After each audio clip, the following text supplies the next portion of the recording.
Hello guys, welcome again my channel GS by AB sir. कल हम लोग discuss कर रहे थे मैथ का, जिसमें मैंने एक्सरसाइज पुरानी बुक से 3.2 और न्यू बुक से 3.1 मैंने ख़त्म किया है। आज हम देखते हैं एक्सरसाइज नंबर 3.2।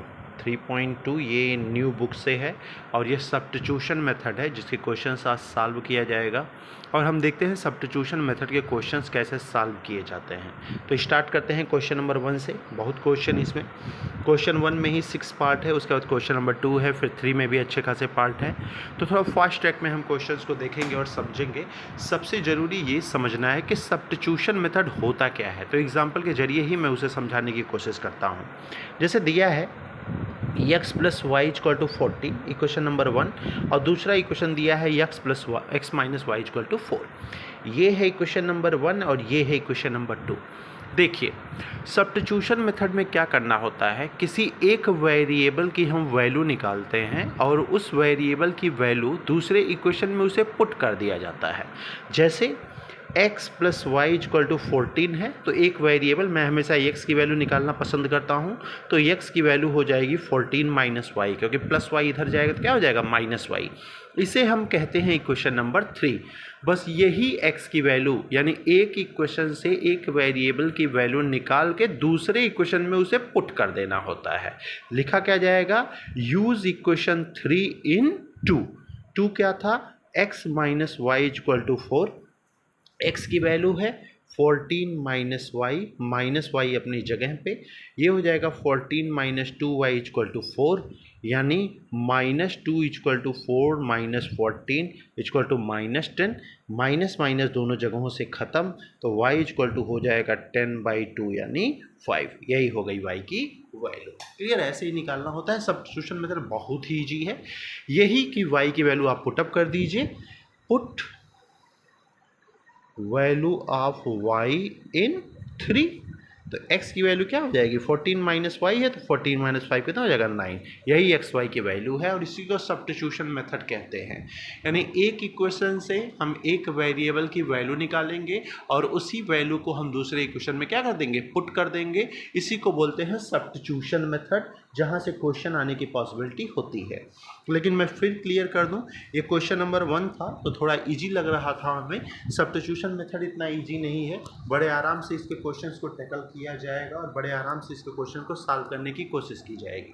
तो ये रहा क्वेश्चन नंबर 1 का फर्स्ट। अब आगे डिस्कस करते हैं इसके सेकंड क्वेश्चन को, देखते हैं।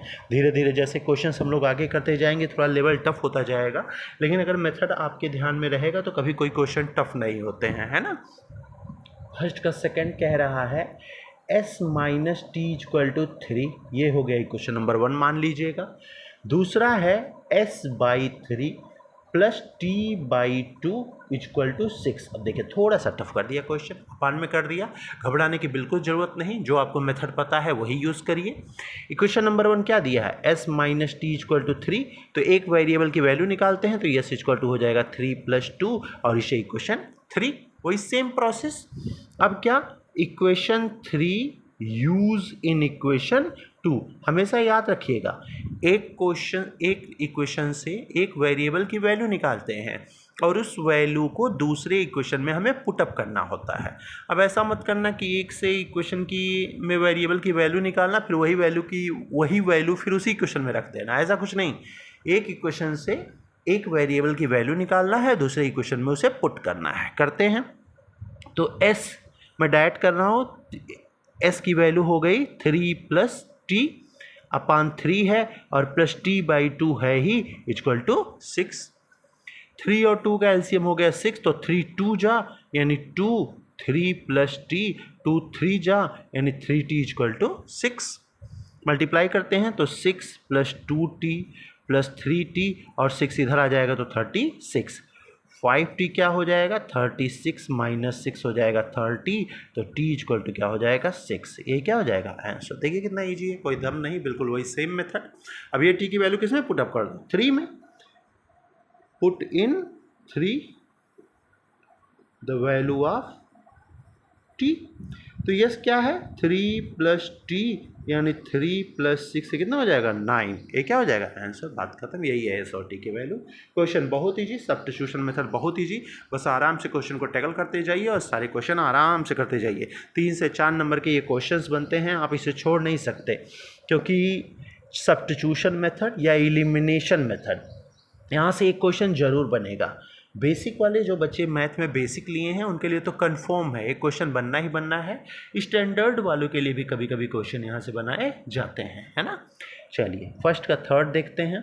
इक्वेशन है 3x minus Y equal to 3, ये हो गया 1। दूसरा है 9x minus 3y equal to 9, ये हो गया इक्वेशन 2।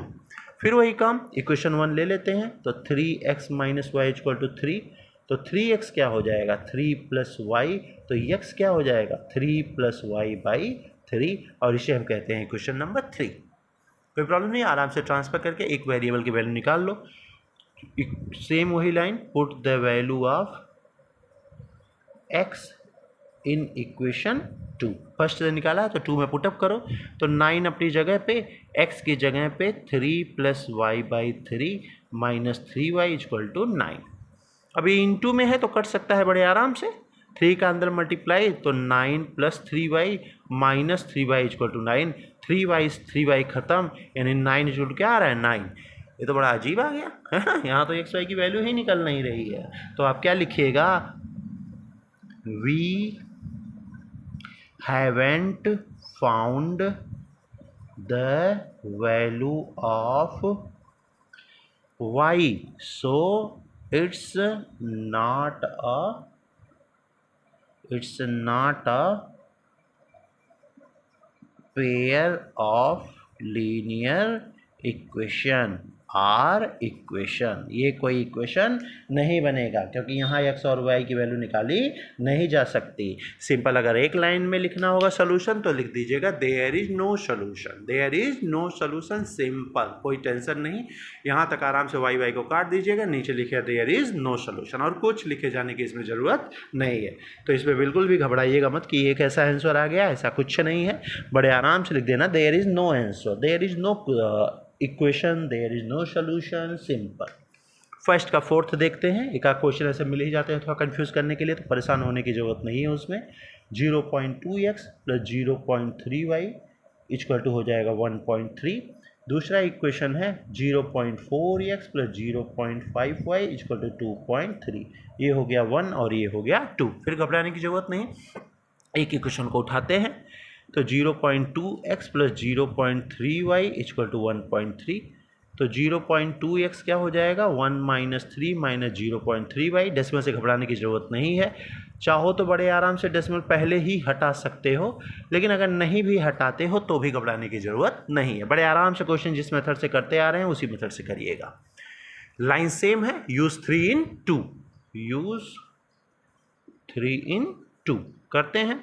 तो 0.4 अपनी जगह पे, x की जगह पे 1x की वैल्यू अपॉन 0.2 और प्लस 0.5y है ही इक्वल टू 2.3। अब ये 0 से 0.4 कट गया, यहाँ आ जाएगा 2 का मल्टीप्लाई, तो 2.6 plus 0.6y plus 0.5y equal to 2.3। Miss हो गया, सॉरी, ये बीच में माइनस है। 2.6 को उधर भेजते हैं, 0.6 में से 0.5 घटाएंगे तो 0.1y, इधर 2.3 माइनस 2.6 तो ये हो जाएगा माइनस 0.6। तो y इक्वल टू क्या हो जाएगा, 6 में से 3 गया 3, सॉरी, y इक्वल टू हो जाएगा 0.3 अपान 0.1, क्योंकि माइनस माइनस खत्म, ये हो गया y की वैल्यू क्या 3। देखा, सिंपल, कोई दम ही नहीं क्वेश्चन में। अब यही value, put the value of y in 3 क्या है, x equal to 1.3 minus 0.3, y की वैल्यू 3, ये हो जाएगा 0.2, 1.3 माइनस 0.9 अपान 0.2 यानी 0.4 अपान 0.2, देख वैल्यू कितने हो गए 2, बात खत्म। बस यही सॉल्यूशन हो गया। बहुत सिंपल और साधारण क्वेश्चन था। सिंपल, सारी लड़ाई केवल कैलकुलेशन की थी, बाकी क्वेश्चन में कोई दम नहीं था। इसके आगे वाले क्वेश्चन हम जरूर डिस्कस करेंगे इसमें। अभी इसका 5th और 6th पार्ट है, वो नेक्स्ट वीडियो में डिस्कस करेंगे। चैनल को जरूर सब्सक्राइब कर लीजिएगा, देखिएगा कितना हेल्प कर रहे हैं ये सारे क्वेश्चंस आपको, क्वेश्चंस को आसानी से समझने के लिए। क्वेश्चन में अगर कोई डाउट हो तो मैसेज के द्वारा ज़रूर बताइएगा। Thank you everyone.